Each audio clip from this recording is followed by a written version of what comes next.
Welcome to red TV. నేను మీ తేజ. ప్రస్తుతం అయితే మనం చంచల్గూడ సెంట్రల్ జైలు దగ్గర అయితే ఉన్నాం. అజయ్ బాబు గారిని నిన్న ఇక్కడికి తీసుకొచ్చారంటూ కూడా వార్తల్లో రావడం మనం చూసాం. అయితే దీనికి సంబంధించి ప్రస్తుతం అజయ్ బాబు గారి వైపు ఉన్న అడ్వకేట్ సుబ్బు గారు ఉన్నారు. ఒకసారి అంటే ఈ కేసుకి సంబంధించి డీటెయిల్స్ ఏంటో పూర్తిగా మనం తెలుసుకుందాం. అంటే ఈ రోజు మరి ములాఖత్కి అతన్ని కలవడానికి అలాగే అభినయ్ పాస్టర్ అని కూడా ఆయన కూడా వచ్చారు రాజమండ్రి నుంచి. ఒకసారి మాట్లాడే ప్రయత్నం చేద్దాం. సార్ చెప్పండి, కలిసారా లోపల అజయ్ గారిని? కలిసామండి. అయితే కలవడమే కాదు, ఆయనతో మాట్లాడడం కూడా జరిగింది. ఏమన్నా అంటే ఇప్పుడు ఈరోజు బెయిల్ పిటిషన్ మూవ్ చేయాలి యాక్చువల్‌గా. కానీ సిటీ సివిల్ కోర్ట్ సికింద్రాబాద్‌లో జడ్జి గారు లీవ్‌లో ఉన్నారు. సో, ఇన్‌చార్జ్ కోర్టు నాంపల్లి కోర్టుకు పంపించారు. సో, అక్కడ నాంపల్లి కోర్టుకు పంపించారు. ఈరోజు అక్కడ వాదనలు వినిపించాలి ఇప్పుడు ఆఫ్టర్ లంచ్ తర్వాత. ఇంతలోనే ఒకసారి కలుద్దాం అని చెప్పేసి నన్ను అనడంతోటే కలవడానికి వచ్చాం. ఏంటంటే చాలా ఇబ్బంది పడుతున్నారు. కావాలని వాంటెడ్లీ తిడుతున్నారు సార్. కావాలని అసహ్యమైన బూతులు మాట్లాడుతున్నారు. కావాలని తిడుతున్నారు.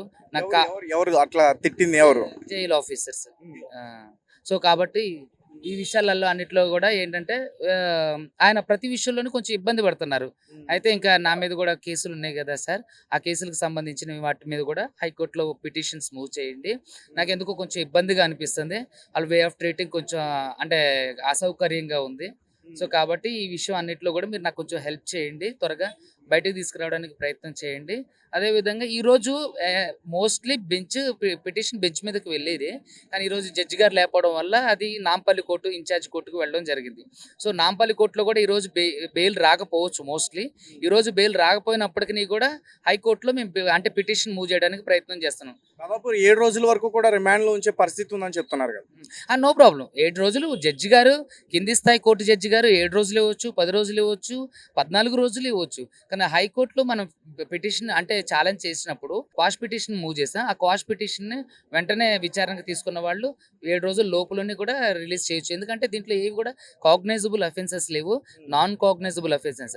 సో ఇవేంటంటే రిలీజియస్కి రిలేటెడ్గా ఉన్నాయి కాబట్టి వాళ్ళు కావాలని ఇంప్లిమెంట్ చేసి సో ఆ రోజే బెయిల్ వచ్చేది. జడ్జి గారు బెయిల్ ఇచ్చేవాళ్ళే. కానీ తుకారాం గేట్ పోలీసులు ఆల్రెడీ ఈయన గారి మీద ఇంకొక 6-7 కేసులు ఉన్నాయి అని చెప్పేసి వాటి నంబర్లో ఆ పోలీస్ స్టేషన్ డీటెయిల్స్ ఇవ్వడం వల్ల ఓహో అవునా అని చెప్పేసి వెంటనే బెయిల్ క్యాన్సిల్ చేసి ఈయన రిమాండ్కి వేయడం జరిగింది 7 రోజులు. ఈ 7 రోజులకి అట్లా మనం బెయిల్ తెచ్చుకొని ఆయన బయటకు తీసుకురాబోతే ఇంకా ఎక్స్టెన్షన్ అవుతుంది. జ్యుడిషియల్ రిమాండ్ ఇంకా ఎక్స్టెన్షన్ అవుతుంది. సో కాబట్టి వెంటనే క్వాష్ పిటిషన్ హైకోర్టులో ఫైల్ చేసి వెంటనే తీసుకురావడానికి ప్రయత్నం చేస్తాం. సార్ ఏంటి అసలు సెక్షన్స్ ఏంటి అజయ్ గారి పైన ఇప్పుడు పెట్టిన సెక్షన్స్? ఏం లేదండి, అన్ని నాన్ కాగ్నైజబుల్ అఫెన్సెస్ ఉన్నాయి. ఏంటంటే మీకు రెడ్ టీవీకి కూడా చూపిస్తున్నా, ఇది రిమాండ్ రిపోర్ట్. దీంట్లో సెక్షన్ 196, 352, 353 బిఎన్ఎస్ ఉంది, 299 ఇవన్నీ కూడా ఏంటంటే నాన్ కాగ్నైజబుల్ అఫెన్స్ అంటే గాఢత లేని నేరాలు. సో వీటి మీద అరెస్ట్ చేయడానికి అవకాశం లేదు. కాకపోతే ఏంటంటే ఆయన్ని కావాలని సో కొంతమంది ఎవరైతే ఉన్నారో కావాలని కొంతమంది దీన్ని అలిగేషన్ అంటే కొంతమంది రాజకీయ నాయకులు, గుర్తు తెలియని రాజకీయ నాయకులు కావాలని ఇదంతా చేస్తున్నారు. So no problem. Ajay Babu గారు అరెస్ట్ వెనకాల రాజకీయ నాయకుల హస్తం కూడా ఉంది అంటే నేను దాని విషయం అయితే నాకు తెలియదు అండి. యాజ్ ఒక ఆయన నాతో అంటే నాకు కొంచెం థ్రెట్ ఉంది సార్ అని చెప్పడం అయింది. ఒక అడ్వకేట్గా నా రాజకీయ నాయకులు థ్రెట్ ఉందని చెప్పేసి ఆయన నాతో జైల్లో మీరు కలిసారు కదా, అప్పుడు కూడా ఆయన ఇదే మాట మాట్లాడారా? లేదు, అలా ఏం మాట్లాడలేదు. బయటకు తీసుకురండి సార్, నన్ను త్వరగా బయటకు తీసుకురండి, కొంచెం నాకు ఇబ్బందిగా ఉందని అని అన్నారు. అదేవిధంగా వేరే పోలీస్ స్టేషన్లో కేసులు కూడా ఉన్నాయి, వాటికి కూడా యాంటిసిపేటరీ తీసుకోండి. వీళ్ళు ఖచ్చితంగా నన్ను ఇబ్బంది పెట్టడానికి ప్రయత్నం చేస్తున్నారు. అంటే నా వ్యక్తిగత స్వేచ్ఛకి భావ ప్రకటనకు కూడా ఇబ్బందిగా ఉంది. సో నన్ను వీలైనంత త్వరగా బయటకు తీసుకురండి అని చెప్పడం జరిగింది. సార్ అంటే అలాగే ఖమ్మంలో ముఖ్యంగా అజయ్ బాబు గారు ఫస్ట్ అతని వైపు అంటే అతనికి థ్రెట్ ఉంది అనే వ్యక్తులపైన అతను కేసు పెట్టడం మనం చూసాం. అంటే దాన్ని పట్టించుకోకుండా సడన్ గా అజయ్ బాబు గారిని వాళ్ళ ఇంటికి వచ్చి అరెస్ట్ చేయలేదు కూడా. అలా అదే కాకుండా ఇల్లీగల్ గా పోలీసులు తీసుకొచ్చేసిన తర్వాత సడన్ గా ఇలాంటి సెక్షన్స్ పెట్టడం, సో దాని వైపు నుంచి మీరు అట్లా రియాక్ట్ అయ్యారు? చూడండి, ఇక్కడ ఆయన్ని 5వ తారీఖు నైట్ 8:30 గంటలకే లిఫ్ట్ చేశారు. అది అన్యాయంగా, అక్రమంగా, చట్టానికి విరుద్ధంగా. కానీ ఆయన రిమాండ్ రిపోర్ట్లో ఎప్పుడు అరెస్ట్ చేసినట్టు చూపిస్తున్నారు? 6వ తారీఖు అరెస్ట్ చేసినట్టు చూపిస్తున్నారు. ఈ 6వ తారీఖు కూడా చూడండి, వాళ్ళు అంటే పోలీసుల యొక్క పిచ్చికి పరాకాష్ట. 6వ తారీఖు 5వ నెల 2025 వచ్చే నెలలో ఆయన అరెస్ట్ చేస్తున్నట్టు చూపిస్తున్నారు. అంటే 6వ తారీఖు 5వ నెల 2025 ఆల్రెడీ ఆయన అక్యూజ్డ్ అరెస్ట్ చేస్తున్నట్టు చూపిస్తున్నారు. అంటే చూడండి వాళ్ళు కూడా కంగారులో కూడా ఒక నిజాన్ని కప్పిపుచ్చడానికి అబద్ధం చేసినప్పుడు కూడా ప్రకృతి వాళ్ళకి సహకరించలేదు. సో కాబట్టి ఆయన్ని ఒకవేళ నెల తప్పుబడింది అనుకున్నా ఆయన అరెస్ట్ చేసింది అక్రమంగా లిఫ్ట్ చేసుకెళ్ళింది ఇంటి దగ్గర నుంచి 5వ తారీఖు రాత్రి 8:30 గంటలకు. కానీ ఆయన్ని అరెస్ట్ చేసింది 6వ తారీఖు రిమాండ్ రిపోర్ట్లో చూపిస్తున్నారు. చూడండి ఇక్కడ కావాలని పోలీసులు కొంత లిబర్టీ తీసుకొని ఈ విషయంలో వాళ్ళ స్వప్రయోజనం కోసం, స్వార్థం కోసం, లేదంటే దీంట్లో ఎవరి ప్రయోజనానికి చేకూర్చడం కోసం వాళ్ళంతా దీన్ని కప్పిపుచ్చి నాన్ కాగ్నిజబుల్ అఫెన్సెస్ ఉన్నప్పటికీ కూడా ఆయన అరెస్ట్ చేయడం జరుగుతుంది. సార్ చెప్పండి, అంటే ఇప్పుడు అజయ్ బాబు గారితో మీరు మాట్లాడడం జరిగింది అండ్ ముఖ్యంగా ప్రవీణ్ పాస్టర్ ఎప్పుడైతే చనిపోయారో మీ అందరూ కూడా గట్టిగా మాట్లాడారు అండ్ మీకు కూడా నోటీసులు వస్తాయని కూడా బయట టాక్ వినిపించింది. సో లోపల మాట్లాడారు కదా, ఆయన ఏమంటున్నారు అసలు? అజయ్ బాబుతో మాట్లాడాను. ఆయన చాలా టెన్స్డ్‌గా ఉన్నాడు. ఎందుకంటే అన్న చిన్నపిల్లలు ఉన్నారు. పిల్లల్ని చూడాలనిపిస్తుంది. ఆయన చాలా డిప్రెషన్‌లో ఉన్నారు. ఏదేమైనప్పటికీ కూడా వీలైనంత త్వరగా బెయిల్ పిటిషన్ ఎయండి. త్వరగా నన్ను బయటికి తీసుకొచ్చే ప్రయత్నం అయితే చేయండి అన్న. ఏదేమైనా సరే నేను చాలా ఇబ్బంది పడుతున్నాను లోపల అన్ని విషయాల్లో కూడా అని ఆయన చెప్పాడు. సో నేను క్రైస్తవ సమాజం అంతటికి చెప్పేది ఒకటే, ఏం కాదు, పాస్టర్ అజయ్ బాబు సేఫ్‌గా ఉన్నాడు, క్షేమంగా ఉన్నాడు. విదిన్ కపుల్ ఆఫ్ డేస్ అంటే 5-6 రోజుల్లోగా బెయిల్ పిటిషన్ వేస్తున్నారు అడ్వకేట్ గారు. కాబట్టి 5-6 రోజుల్లోగా ఎట్టి పరిస్థితుల్లో మన పాస్టర్ అజయ్ బాబు గారిని బయటికి తీసుకొని వస్తాము. నేను హైదరాబాద్లో ఉన్నాను. అలాగే నా పక్కన డేవిడ్ అన్న ఉన్నారు. Telangana Musheerabad constituency Christian leader David అన్న గారు యొక్క ములాఖత్ ద్వారానే నేను వెళ్ళాను. ఈయన సపోర్ట్ ద్వారా నేను వెళ్ళాను, లేదంటే వెళ్ళటానికి కుదిరేది కాదు. అన్న చాలా సపోర్ట్ చేశారు నాకు. ఇక్కడ నేను రాజమండ్రి నుంచి వచ్చాను. అన్న వాళ్ళ సపోర్ట్ ద్వారా నేను లోపలికి వెళ్ళాను. కాబట్టి అన్న కూడా థ్యాంక్స్ చెప్పుకుంటున్నాను. సో అజయ్ బాబు సేఫ్గా ఉన్నాడు, త్వరగా బయటికి వస్తాడు. మా ప్రయత్నాలు మేము చేస్తున్నాం. మీరందరూ కూడా ప్రార్థన చేయండి. సరే చెప్పండి, అంటే ఇప్పుడు అజయ్ బాబు గారు మాట్లాడుతున్న దానికి సంబంధించి అందరి మీద పెట్టాలి. యూట్యూబ్ ఛానల్స్ ఓపెన్ చేసుకుని చాలామంది కూడా అజయ్ బాబు గారిలోనే మాట్లాడుతున్నారు. ఇప్పుడు ఆయన ఎవరి వైపు నుంచి అయితే థ్రెటనింగ్ ఉందని చెప్తున్నారో వాళ్ళు కూడా మాట్లాడుతున్నారు అని. ఇక్కడ కేవలం అజయ్ బాబు గారిని మాత్రమే అరెస్ట్ చేయడం ఎంతవరకు కరెక్ట్ అంటారు అన్న? ఇప్పుడు ఫస్ట్ ఆఫ్ ఆల్ నేను ఒక మాట చెప్పాలంటే, ఇప్పుడు క్రైస్తవులు అనేవాళ్ళు అంత సాధువు గొర్రెలు అంటున్నారు కదా. 110% మీరు అన్నట్టే మేము గొర్రెలం. ఇప్పుడు ఎవరైనా కూడా ఇప్పుడు చనిపోయిన ప్రవీణ్ పగడాల గారు కానీ ఆయన అందరికీ భిన్నం. ఆయన ఒక ఇంటలెక్చువల్. ఒక డిబేట్లో ఒక హిందూ, ఒక ముస్లిం, ఒక క్రిస్టియన్ కూర్చొని ఉంటే మీరు మా గ్రంథాన్ని తిట్టినప్పుడు మేము ఈ గ్రంథాన్ని తిట్టుకున్నప్పుడు వాళ్ళు ముగ్గురు కూర్చొని ఒకరినొకరు తిట్టుకోవద్దు, ఈ గ్రంథంలో ఇది ఉంది, ఆ గ్రంథంలో ఇది ఉంది, ఈ గ్రంథంలో ఇది ఉంది అని చెప్తుండే. సరే ప్రవీణ్ పగడాల గారిది యాక్సిడెంటా అది ఏదో ఒకటి వదిలేయండి. ఒక కమిటీలో ఒక కాకి చచ్చిపోతే 10 కాకులు వచ్చినట్టు క్రిస్టియన్ కమిటీలో ఒక వ్యక్తి వాయిస్ రేజ్ చేసి మాట్లాడినప్పుడు అది లేబర్ కావచ్చు, పార్టీ కావచ్చు, ఎక్కడ కానీ ఒక కుల సంఘము, ఒక మత సంఘము, లేకుంటే ఒక కార్యక్రమంలో ఉన్న కార్మిక సంఘం ఉన్నప్పుడు ఒక లీడర్కి ఏమైనా అయితే పక్కకున్న కార్యకర్తలు మాట్లాడినట్టు మాకు మత గురువులు అనేట వాళ్ళు పాస్టర్లకు ఏమైనా అయినప్పుడు 110% కింద ఉన్న సంఘము వాళ్ళు ఉన్న సేవకులందరం మేమందరం వచ్చి దానికి స్పందిస్తాం. అది సెకండరీ. ఒక పాస్టర్ ఏమైనప్పుడు పాస్టర్ మాట్లాడడం తప్ప అండి? సరే ఇప్పుడు ఈయన మాట్లాడండి అనుకుందాం. ఈయన మాట్లాడంటే ముంగడ వ్యక్తి ఇప్పుడు మీరు ఉన్నారు, మీరు నన్ను క్వశ్చన్ చేస్తే నేను ఆన్సర్ చేసిన. మీరు క్వశ్చన్ చేసినప్పుడు నేను ఆన్సర్ చేయడం తప్పు అన్నప్పుడు మీరు క్వశ్చన్ చేయడం కూడా తప్పే కదా. మరి మాకంటే ముందు నిన్న మొన్న అజయ్ బాబు గారిని కేసు పెట్టిండ్రు, రాత్రి 8 గంటలకు తీసుకొని పోయినరు, పట్టుకపోయారని యావత్ క్రైస్తవులు తెలంగాణ ఆంధ్రలో పరిచయం అవుతుంటే జరిగింది మన ప్రవీణ్ ప్రగడాల కేసు అయిపోయినప్పుడే టెన్షన్ అవుతుంది. ఇప్పటిదాకా దాని మీద క్లారిటీ లేదు. ఇప్పుడు నేను పట్టుకపోయినప్పుడు 5 సంవత్సరాల పాప డాడీ నువ్వు పోవద్దు అని అంటే కూడా తీసుకొని పోతే అది ఎంత అవమానం, ఎంత అది దార్శనీయం మానవత్వానికి. ప్రవీణ్ పగడాల కేసే చనిపోతేనే ఎట్లా పడితే అట్లా మాట్లాడుతుండ్రు. ఆయన అది ఇదని పగడాలు వస్తామని పాటలు పాడితే కూడా వాళ్ళ మీద మానవత్వం లేకుండా మానవత్వం చనిపోయింది అనే దానికి ఒక నిదర్శనం.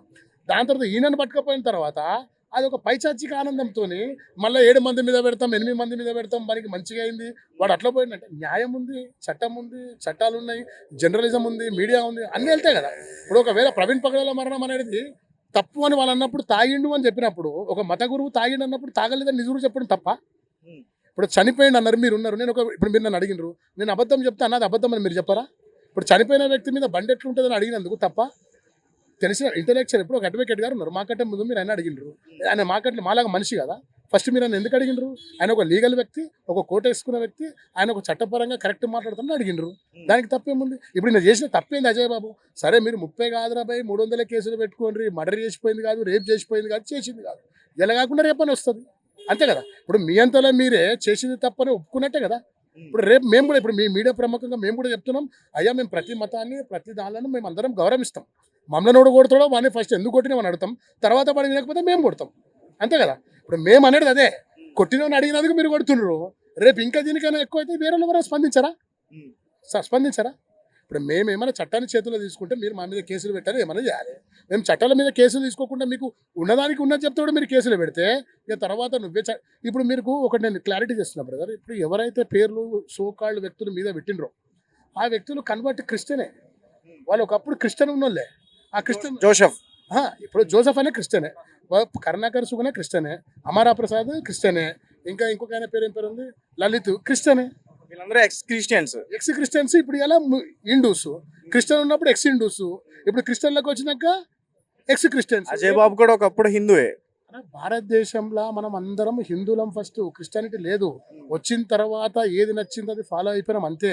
ఇప్పుడు కూడా మీరు చూడండి మిషనరీలు కానీ వీళ్ళందరూ చదువుకున్న స్కూల్ ఏంటి? ఇప్పుడు హిందువులు అనేటోళ్ళు ఎవరిని ఏమంటలేరన్నా. ఈ క్రిస్టియన్లు ఎవరైతే ఉన్నారో వీళ్ళు డబ్బుల కోసం మనల్ని అంటున్నారు. డబ్బుల కోసం వాళ్ళు తీసుకొని ఫోన్ పేలు గిన్పేలు పెట్టుకొని చేసిన ఎవరైతే ఉన్నారో వాళ్ళు దేనికోసం చేస్తారో వాళ్ళ మనసాక్షి మీద మనం చెప్పాలి. అరే నా దోస్తులు మొత్తం హిందూసే. ఇప్పుడు మన హనుమాన్ ఇప్పుడు శ్రీరామనవమి అయింది, మేము మొత్తం ఆన్నే ఉన్నాం. హనుమాన్ ర్యాలీ ఉంది, నేను వినాయకుని పెడతా, మా ఇంటికాడ బోనాల పండుగ చేస్తాం, మేము అందరం కలిసి ఉన్నాము. ఇప్పుడు నువ్వు కలిసి వచ్చి నీ ఇల్లు గడవనీకే నువ్వు ఇవన్నీ ఎందుకు చేయాలి? సరే పాస్టర్ తప్పు చేసిండు, ఏం తప్పు చేసిండు? నువ్వు మాట్లాడేదానికి మాట్లాడాడు. ఒక వ్యక్తి చచ్చిపోతే ఇప్పుడు నువ్వు నన్ను అడిగినావు, ఆవేశంగా నేను ఎప్పుడు మైక్ పట్టుకున్నా, ఇప్పుడు నేను ఆవేశంగా మాట్లాడాను, తప్పేమైంది దానివల్ల? నువ్వు తిట్టిన బూతుల కంటే ఎక్కువ బూతులు కావు కదా బ్రో. అంతే కదా, అందరం కలిసిమెలిసి ఉండాలి అంటున్నాం.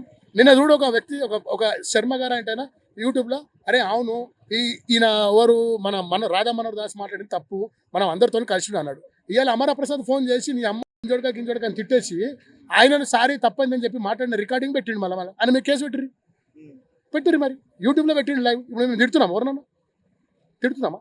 ఒక వ్యక్తి కలిసి ఉండని చెప్తే అమ్మని అక్కని తిట్టి నా మీద 90 కేసులు 80 కేసులు ఆయన నోటితో చెప్పిండు.